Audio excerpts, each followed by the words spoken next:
सभी विद्यार्थियों को नमस्कार। मैं उमेश माथुर क्लासेज ऑनलाइन पर आपका स्वागत करता हूं। आप पढ़ रहे हैं वेक्टर कैलकुलस सदिश कलन। इसमें भी पिछली क्लास में आपने लाइन इंटीग्रल पढ़ा था, रेखा समाकल, और उसमें उसका कॉन्सेप्ट देखा, कुछ एग्जाम्पल भी कर लिए थे। उस पर एक दो एग्जाम्पल और करते हैं। क्वेश्चन 83, ये एग्जामिनेशन क्वेश्चन आ गए। यदि सदिश f equal to x square minus y square times i cap plus x y times j cap तथा वक्र सी बाई बराबर एक्स के ऊपर 0 0 से 2,8 तक की चाप है, तो integration f dot d r का मान है। Again if f equal to x square minus y square times i cap plus x y times j cap and curve c equal to y q and curve C equal to by Q at 0 0 to 2,8 arc, then the value of integral f dot dr along the curve C is। तो ये integral है, exam वाला question है, इसको calculate करना है। Curve कौन सा दे रखा है? बाई बराबर एक्स क्यू। बाई बराबर एक्स क्यू का भी पूरा पार्ट नहीं दे रखा। बाई बराबर एक्स क्यू का थोड़ा हिस्सा दे रखा है। कौन सा हिस्सा दे रखा है वो अपन देखते हैं। ये बाई बराबर एक्स क्यू ग्राफ होता है आपका। ये तो है y equal to x cube. इसका कौन सा पोर्शन दे रखा है? इसका पोर्शन दे रखा है आपको 0 0 से 2,8 तक। तो 0 0 यहाँ से शुरू होगा।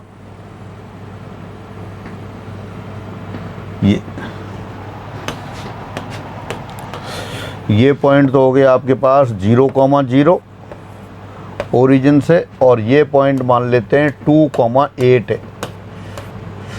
तो जो ब्लू कलर का चाप बना दिया है वो वाला हिस्सा है, वो अपना कर्व दे रखा है C।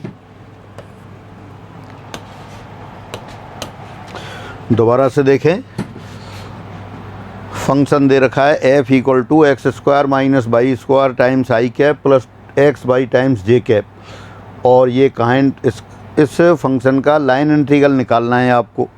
कौन सा? Integration of f dot d r along the curve C from 0 0 to 2,8। C कौन सा है? बाई बराबर एक्स क्यू का ये वाला हिस्सा। तो ये निकाल लेते हैं, आपको पहले से पता है रूल सारा। दिया समाकल जो निकालना है उसको लिख दिया है f dot d r along the curve C। अब f की वैल्यू लिख देते हैं। f क्या है? दे रखा है x square minus y square times i cap plus x y times j cap. X square minus y square times i cap plus x y times j cap dot d r. D r आप जानते हैं, since vector r equal to x i cap plus y j cap. के cap वाली term नहीं लिख रहे क्योंकि x by plane में है। तो डी आर कितना हो गया फिर? D x times i cap plus d y times j cap, ये हो गया एलोंग द कर्व C। अब डॉट प्रोडक्ट कर दिया आपने, आई वाली टर्म का आई वाली टर्म से, जे वाली टर्म का जे वाली टर्म से, क्योंकि बाकी टर्म तो 0 हो जाएंगी। तो यह आ जाएगा x square minus y square d x plus 2x y d y along the curve C। अब दोनों को सेपरेट टर्म लिख लेते हैं, दोनों टर्म्स को सेपरेटली लिख लेते हैं। X square minus y square d x along the curve C plus 2 outside x into y d y along the curve C। और कर्व कौन सा दे रखा है वो आपको पहले से पता है। कर्व दे रखा है इन्होंने कैपिटल C बाई बराबर एक्स क्यू, और कहाँ से सपोज ओरिजिन 0, ओरिजिन को O एज्यूम कर लिया अपन, और वो पॉइंट A ले लिया। वो कौन सा है? 2,8। जब बाई बराबर एक्स क्यूब है तो देयरफॉर डी वाई बराबर कितना हो जाएगा वो भी आप लिख सकते हैं इसमें। देयरफॉर डी वाई बराबर 3x square d x. D y derivative of y, x cube का डेरिवेटिव 3x² dx। हाँ अब देखें, x square minus y square, y की वैल्यू वहाँ से रख दी, x⁻³ है तो वो हो गया x⁻6 dx। Along the curve C है तो C पर x की वैल्यू कहाँ से कहाँ तक है, ओरिजिन से A पॉइंट तक। O पर x की वैल्यू कितनी है 0 और A पॉइंट पर x की वैल्यू कितनी है 2, तो वो 2 लिख दिया आपने, प्लस 2 टाइम्स इंटीग्रेशन ऑफ। अब दो मेथड से कर सकते हैं, या तो यहाँ x की वैल्यू रख दें, x की वैल्यू कितनी आएगी वहाँ से, बाई बराबर x³ है तो x बराबर आएगा बाई⁻⁴ इंटू बाई डी बाई, क्या किया x की वैल्यू रख दी। अगर आप बाई का मान रखते तो बाई फिर डी बाई भी रखना पड़ता, डी बाई कितना 3x², इसको दोनों दोबारा कर देंगे फिर। अभी आपने x की वैल्यू रख दी बाई⁻⁴। अब बाई कहाँ से कहाँ तक वेरीज कर रहा है, ओरिजिन का बाई कोऑर्डिनेट 0 और ए का बाई कोऑर्डिनेट 8, तो हो गया 0 to 8, ये आ गया।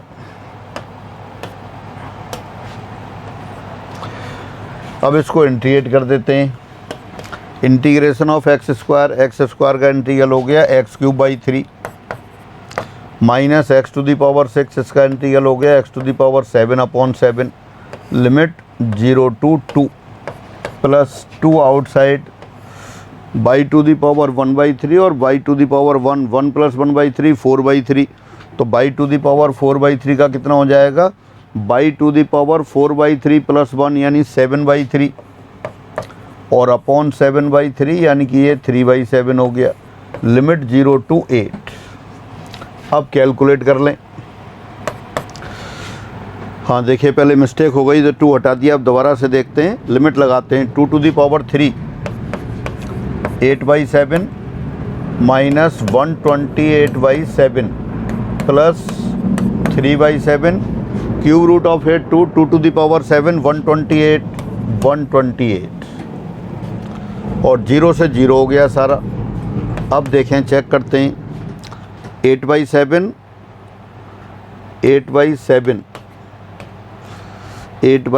नहीं है 8/3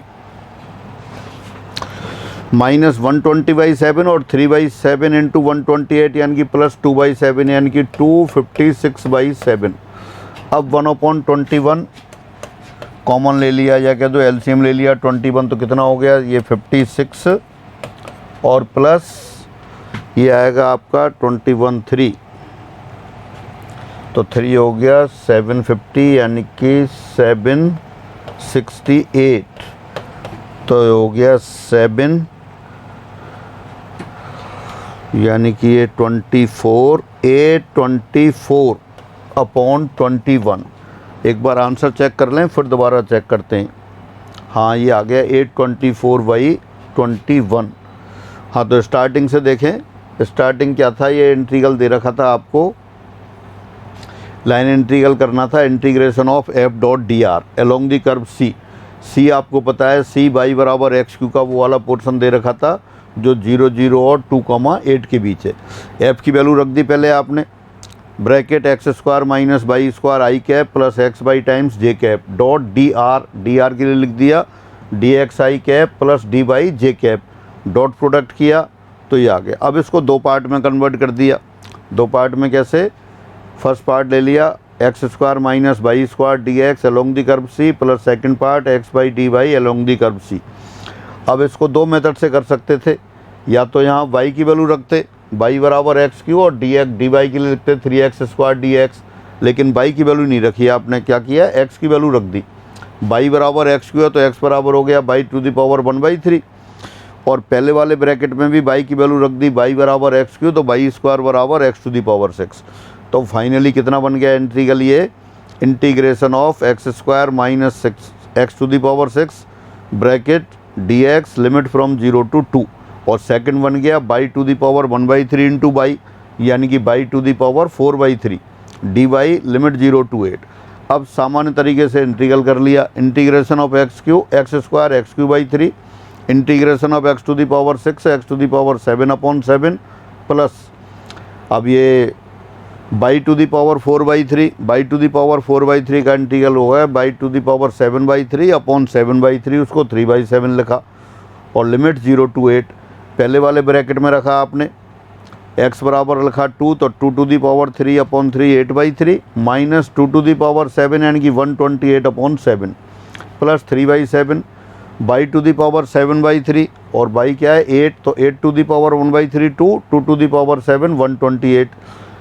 इसको कैलकुलेट किया 8/3 पहली टर्म हो गई और 128/7 दोनों टर्म को क्लब करके वो 2 इंटू 128 अपॉन 7 यानी कि 256/7 आ गया। दोनों को ऐड किया 824/21 आ गया यानी कि आपका फोर्थ ऑप्शन आंसर आ गया। तो इस तरह से ये क्वेश्चन हुआ। फिर आगे बढ़ते हैं।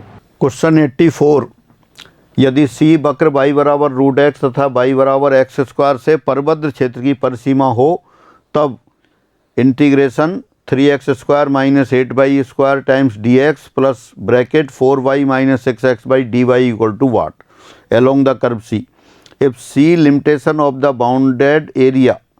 ये थोड़ा मिस्टेक है यहाँ, इसको चेंज कर देते हैं। C is the boundary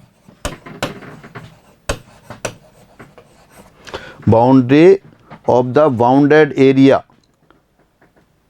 by the curves y बराबर √x and y equal to x², then this integral equal to what. यानी कि दो कर्व दे दिए y बराबर √x और y बराबर x²। इन दोनों से जो बाउंडेड रीजन है उसकी जो बाउंड्री है वो तो आपका कर्व सी है। देखो ये बना देते हैं दोनों, क्या आएगा। पहला कर्व तो दे रखा है y बराबर √x, तो y बराबर √x यानी कि y² बराबर x, y² बराबर x तो पूरा पैराबोला होगा। y बराबर √x सिर्फ पैराबोला का x एक्सिस के ऊपर वाला पार्ट होगा, तो ये तो y बराबर √x हो गया।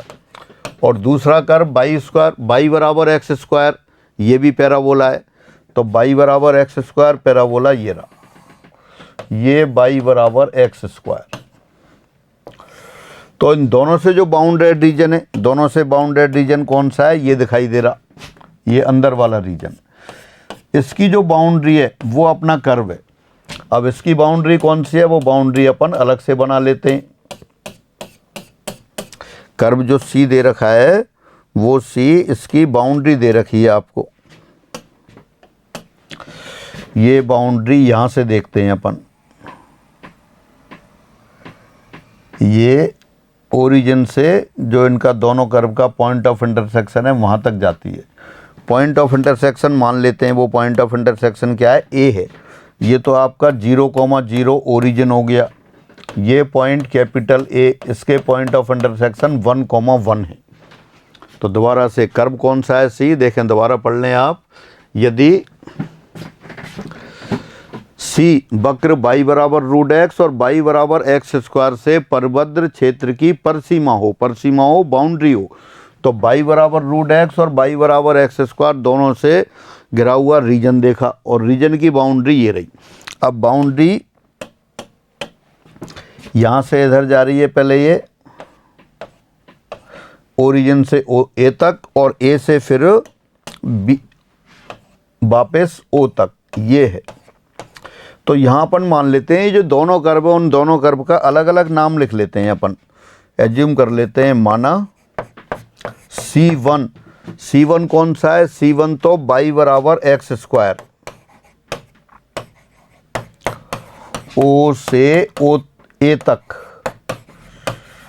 तक का भाग है। और C2 यानी कि y बराबर √x का ए से ओ तक का भाग। दोनों कर्व को मिलाते हैं, वो तो कर्व सी है आपको दे रखा है, लेकिन सी को आपने दो पार्ट में डिवाइड कर लिया, ओरिजिन से ए और ए से ओ तक। ओ से ए की ओर वो तो आपके पास है y बराबर x² और ए से ओ तक वो कौन सा है, y बराबर √x। तो अब इसमें करते हैं अपन, अब इसको लिख लेते हैं। देखिए गिवन इंटीग्रल दिया समाकल, बल्कि लाइन रेखा समाकल, given integral, given line integral first वाली टर्म तो है 3x square minus 8y square, right. 3x square minus 8y square bracket dx along the curve C चल रहा है, और सेकंड ब्रैकेट है 4y minus 6x by dy। देखें, दोबारा चेक कर लेते हैं एक बार। First bracket 3x square minus 8y square times dx plus second bracket 4y minus 6x by dx along the curve C। इसकी वैल्यू पूछी है आपसे, ये बड़ा ब्रैकेट और ये लगा देते हैं। तो इसको अपन क्या करते हैं, फिर दो पार्ट में डिवाइड करते हैं, integral along the curve C1 plus integral along the curve C2। तो C1 के अलोंग यही लिखा जाएगा 3x square minus 8y square dx plus, नीचे लिख देता हूँ यहाँ, plus 4y minus 6x by dy, ये बॉक्स, प्लस यही वाला लिख देते हैं अपन integration of bracket 3x square minus 8y square dx plus second bracket 4y minus 6x by dy, ये है। और C1 कौन सा वक्र है वो फिर अपन साइड में लिख लेते हैं उसको। C1 आपने लिखा था, देखो वो दोबारा देख लेते हैं। C1 है y बराबर एक्स स्क्वायर, और C2 है आपका y बराबर रूट x। और C1 y बराबर एक्स स्क्वायर है, वो कौन सा पॉइंट था आपका, ओरिजिन से 0,0 से, नीचे लिख लेता हूँ, दोनों ही सेम है, 0,0 से 1,1 तक ये था। ये आपका O से ये रीजन दे रखा था। अब जो कर्व हैं दोनों में अपन इनकी वैल्यू लगाते हैं इनके अकॉर्डिंग। पहला कर्व C1 तो क्या है, y बराबर एक्स स्क्वायर, y बराबर एक्स स्क्वायर है तो dy कितना हो जाएगा, देयरफॉर dy हो जाएगा 2x dx। और सेकंड वाले कर्व के लिए dy कितना हो जाएगा, dy बराबर 1/2 रूट x dx। दोबारा से C1 क्या है, y equal to x square, और जब C1 के अलोंग लेंगे तो dy कितना हो जाएगा 2x dx। C2 कर्व कौन सा है, y बराबर रूट x, और रूट x जब dy कितना हो जाएगा, फिर रूट x का डेरिवेटिव 1/2 रूट x dx। तो बस अब दोनों कर्व में यही वाली वैल्यू रखते हैं अपन। तो देखिए पहले C1 के along 3x square as it is minus 8 y square बराबर कितना था, y बराबर एक्स स्क्वायर है तो y स्क्वायर बराबर हो गया x टू दी पावर 4, और ये dx, और x की लिमिट लगा दी आपने 0 to 1। C1 में कहाँ जा रहा है, 0 to 1। देखो मैं दोबारा फिगर बता दूंगा आपको, ये रहा C1 ये वाला कर्व, और लिमिट 0 से लेके 1 तक। C2 में 1 से लेके 0 तक आ जाएगी। ये वाला कर्व कौन सा लिया है आपने, नाम लिया है इसका C2। हाँ, फिर आगे लिखते हैं, ये आ गया। और दूसरी वाली टर्म ये रही 4y के लिए क्या लिख दें आप, x square minus 6x by x, और y के लिए एक्स स्क्वायर तो 6x क्यू हो गया। dy के लिए क्या लिखा है, 2x dx, तो ये 2x dx आ गया। तो ये सारा तो कहाँ हो गया, पहले कर्व के अलोंग हो गया, प्लस सेकंड वाला है वो नीचे लिखते हैं अलोंग दी कर्व C2 में अब लिमिट कहाँ जाएगी, a से ओरिजिन की ओर आ रहा है तो 1 से 0। पहली टर्म, पहला ब्रैकेट क्या है, 3x square minus 8 y square, y बराबर रूट x, यानी कि y square equal to x, ये आ गया। ब्रैकेट क्लोज, dx ऐसे कैसे रखा, प्लस सेकंड ब्रैकेट 4y के लिए क्या है, root x minus 6x by के लिए रूट x है तो 6x root x, bracket close, dy के लिए 1/2 root x dx, 1/2 root x dx, ये आ गया। ये सेकंड जो इंटीग्रल था, मतलब सेकंड कर्व के अलोंग था, ये था। अब सारी एक सी टर्म कलेक्ट कर लेते हैं दोनों से। देखिए पहले इंटीग्रल के साथ देखते हैं। पहले लिखा है 3x² और ये रहा आपके पास 2x²। अच्छा x² नहीं तो x³ बन जाएगा ये तो पहले 3x², x² वाली टर्म सिर्फ एक ही है, वो लिख दिया आपने 3x²। अब x³ वाली टर्म लेते हैं, तो x³ वाली टर्म कौन सा है, 4x² इंटू 2x, ये हो गया 8x³, तो वो यहाँ लिख दिया आपने 8x³। फिर x⁴, x⁴ यहाँ आ गया -8x⁴ और ये -12x⁴, तो -8 और -12 -20x⁴। ये पहला इंटीग्रल हुआ आपका, लिमिट 0 to 1। अब सेकेंड इंटीग्रल देखते हैं। सेकेंड इंटीग्रल ये रहा, लिमिट क्या है उसमें, 1 to 0 है।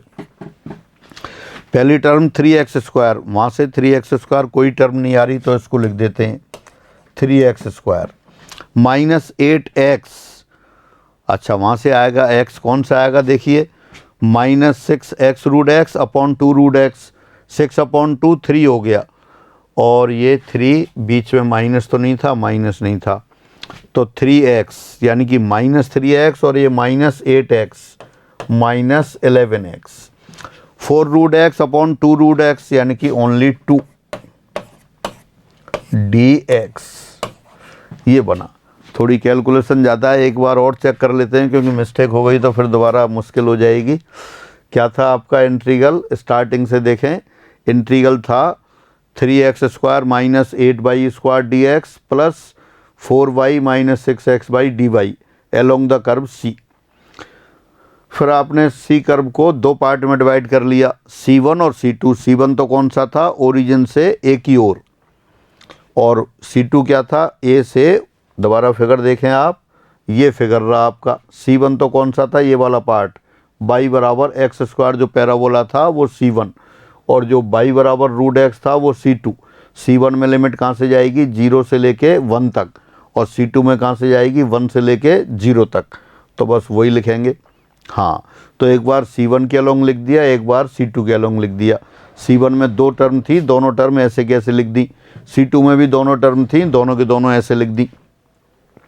पहले ब्रैकेट में है 3x² -8y² इंटू dx, और दूसरा ब्रैकेट है दोनों इंटीग्रल में 4y -6x dy। अब फर्स्ट कर्व के अलोंग, पहला कर्व है y = x², तो पहले वाले में यहाँ y² के लिए लिख दिया x², तो 3x² as it is -8x4 dx। Second term 4y -6x y के लिए लिख दिया x², 4 into x² -6x into y के लिए x² 6x³ dy के लिए 2x dx, लिमिट 0 to 1। अब यही चेंज अपन ने दूसरे कर्व के अकॉर्डिंग दूसरे इंटीग्रल जो C2 के अलोंग है उसमें करते हैं। C2 के अलोंग लिमिट 1 to 0 हो गई, 3x² as it is, 8y² को x लिख दिया, प्लस 4y के लिए √x लिखा सेकेंड ब्रैकेट में, 6x इंटू y के लिए फिर √x लिखा, dy 1/2 √x dx, ये आ गया। अब दोनों में सेम टर्म कलेक्ट कर ली। पहले वाले ब्रैकेट में देखा 3x² और कोई x² वाली टर्म नहीं थी। फिर x³ वाली टर्म तो यहाँ से आ रहा है 4x² इंटू 2x 8x³। फिर x4 वाली टर्म -8x4 पहले ब्रैकेट से, और 2 इंटू 6 12x4 दूसरे, 12 और 8 20 यानी कि -20x4। फिर दूसरे इंटीग्रल पर लाते हैं, 3x² ऐसे कैसे रखा, और कोई x² की टर्म नहीं थी। अब ये -8x था, लेकिन x वाली टर्म यहाँ भी है अपने पास, -6x√x अपॉन 2√x, तो 6/2 3 हो गया विद नेगेटिव साइन, और x -3x -8x -11x, 4√x upon 2√x plus 2, बिल्कुल सही आ गया। अब इसका इंटीग्रल कर लेते हैं। 3x² का इंटीग्रल हो गया x³, 8x³ का इंटीग्रल x⁴/4, तो x⁴/4, 8 पहले से है 2x⁴, -20 x⁴ का x⁵/5, 20/5 यानी कि 4x⁵, लिमिट 0 to 1, प्लस यहाँ करते हैं 3x² का इंटीग्रल x³ -11x² प्लस 2 का इंटीग्रल 2x, लिमिट 1 to 0। तो ये हो गया 1 + 2 - 4 और प्लस यहाँ हो गया ये 0 सभी से और फिर माइनस, ये तो 0 लिख दिया पहले, और -1, तो ये 1 - 11/2 + 2। तो देखिए यहाँ से तो आ गया -4 और ये नहीं 3 -3 -4 + 11/2 -4 + 11/2 यानी 3/2।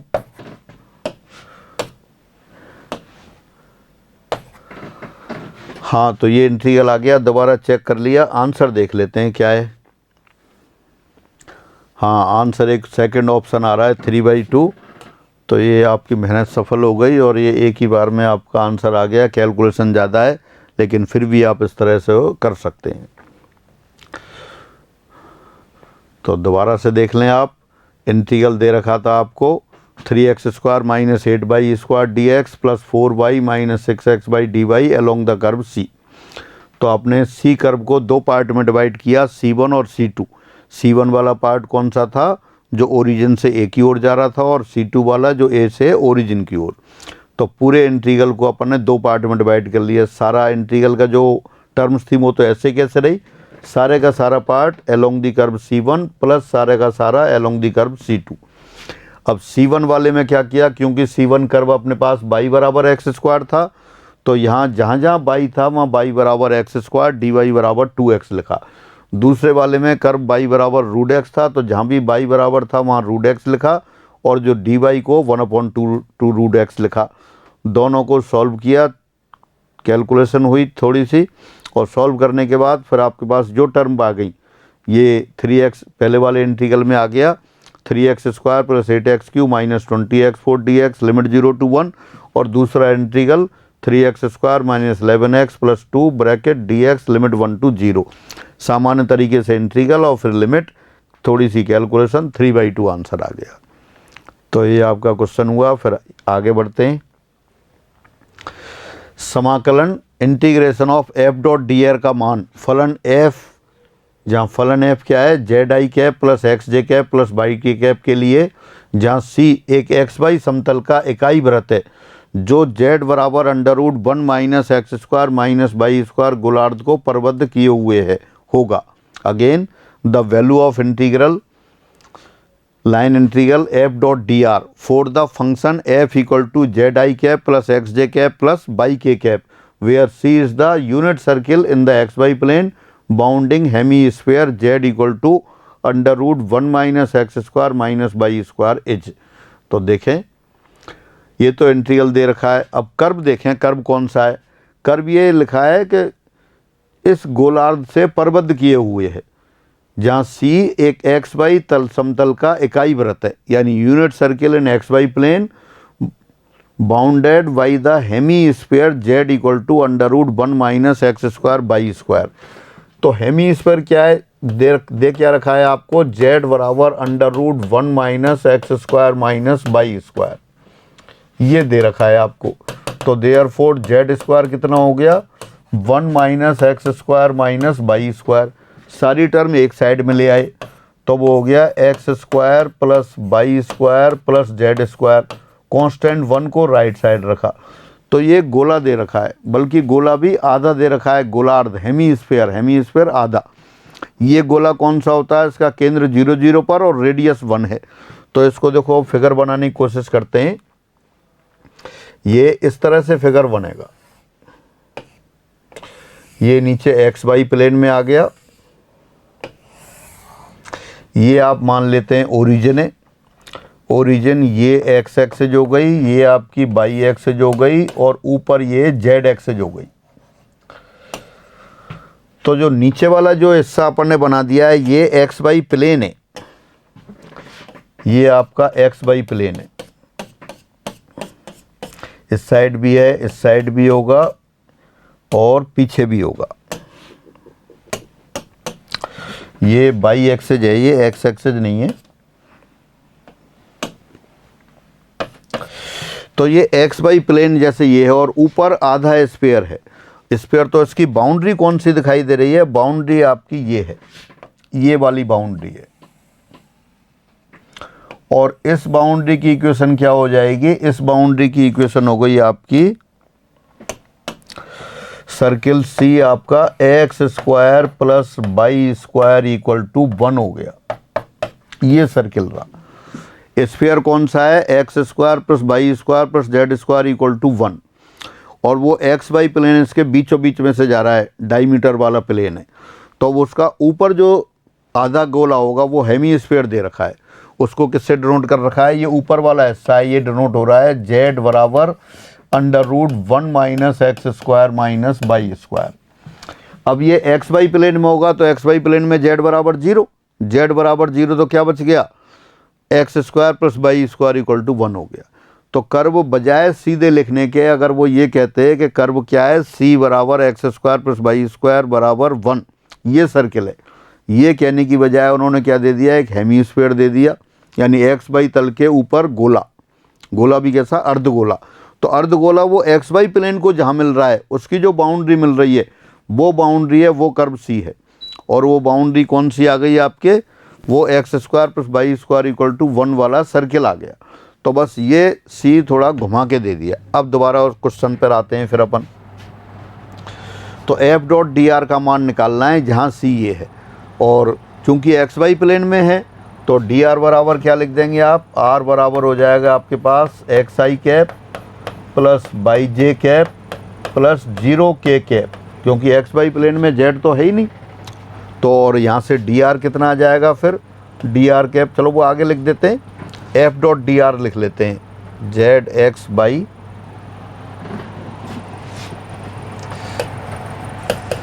दिया समाकल, रेखा समाकल, ये है अपने पास एफ डॉट डी आर, और एफ को क्या लिखा आपने, Z I cap plus y j cap plus x k cap. एक बार दोबारा देख लेते हैं, Z I cap plus x J cap plus by के कैप डॉट ये डी आर को लिखा D x i cap plus d Y J cap plus D Z के कैप। अभी यहाँ लिख देता हूँ एलोंग द कर्व सी। अब चूंकि एक्स वाई तल में क्या हो जाएगा, जेड बराबर 0, therefore d z also equal to 0, ये आ जाएगा। अब ये circle x square plus y square equal to 1 है, तो यहाँ अपन क्या कर देते हैं, इसको बजाय एक्स वाई लिखने के पोलर कोऑर्डिनेट में चेंज कर लेते हैं। तो मान लेते हैं, माना एक्स बराबर कॉस थीटा और वाई बराबर साइन थीटा रखने पर देख सकते हैं सेटिस्फाई कर रहा है सर्किल को। एक्स बराबर लिखेंगे तो कितना हो जाएगा, x cos theta y sine theta लिखेंगे, cos square theta plus sine square theta बराबर 1। तो देयरफॉर डी एक्स कितना हो गया, डी एक्स आ गया minus sine theta d theta, और डी वाई आ गया कॉस थीटा डी थीटा, और डी जेड 0 हो ही गया। तो बस इस सारे की वैल्यू रख देते हैं। अब यहाँ पर देखें क्या आएगा, तो ये इंटीग्रल बराबर आ गया जेड आई कैप, जेड को तो लिख दिया 0। नेक्स्ट पेज पर लिखते हैं, तो समाकल कितना हो गया, समाकल बराबर जेड को तो लिख दिया 0 i cap plus y j cap. तो बाई के लिए क्या लिखेंगे अपन, cos theta j cap plus x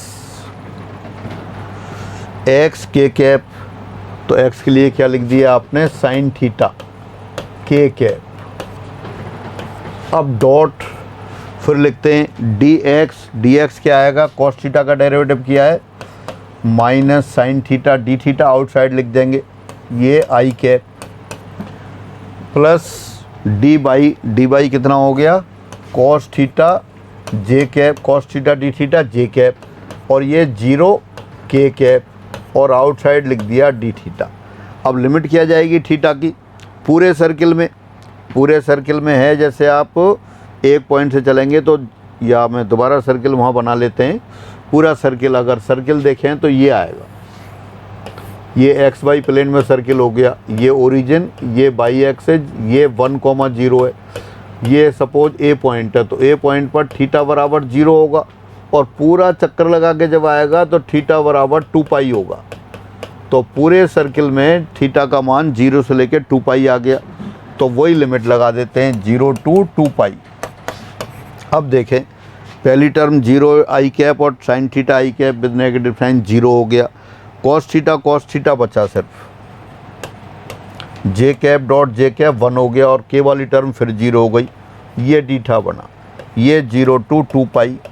इसको आपने क्या लिख दिया, 2 टाइम्स, पहले वो 6 प्रॉपर्टी होती है वो लगा देते हैं, 2 टाइम्स, फिर 2 टाइम्स आ जाएगा और integration cos square theta d theta limit 0 to pi by 2। और इसका इंटीग्रल आपको पता है, बहुत बार किया है, π/4, तो फाइनली ये पाई आ गया। इस तरह से नहीं करें तो आप अपनी तरह से इंटीग्रल कर लें, कॉस स्क्वायर थीटा का इंटीग्रल कर लेंगे, कैसे, 1 + cos 2 थीटा अपॉन 2 से, मैंने प्रॉपर्टी से लिख दिया है, तो ये आंसर पाई आ गया। तो इस तरह से ये जो इंटीग्रल दे रखा था आपको f.dr और अलोंग द कर्व सी क्या था, x² + y² = 1, तो अपन ने, और चूंकि एक्स वाई प्लेन में था इसलिए z बराबर 0, dz बराबर 0, सब में वैल्यू रख दी, x बराबर कॉस थीटा, y बराबर साइन थीटा, dx बराबर minus sine theta d theta, dy बराबर cos theta d theta, dz बराबर 0 रखने के बाद सारा इंटीग्रल कॉस स्क्वायर थीटा में कन्वर्ट हो गया और लिमिट 0 to 2 पाई पूरे सर्किल में इंटीग्रल किया, पाई के बराबर आ गया। देखें कौन सा आंसर आ रहा है, तो ये फर्स्ट ऑप्शन आ गया, पाई। तो इस तरह से आपके ये क्वेश्चन कम हुए, लेकिन इनमें क्या है, लेंदी हो जाती है, जो अपनी आगे थ्योरम्स आने वाली हैं उनमें इसी टाइप के क्वेश्चंस करने होते हैं, इसलिए कुछ क्वेश्चंस मैंने आपको बताए। तो आज की क्लास में इतना ही रखते हैं, शेष फिर अगली क्लास में। सभी को नमस्कार।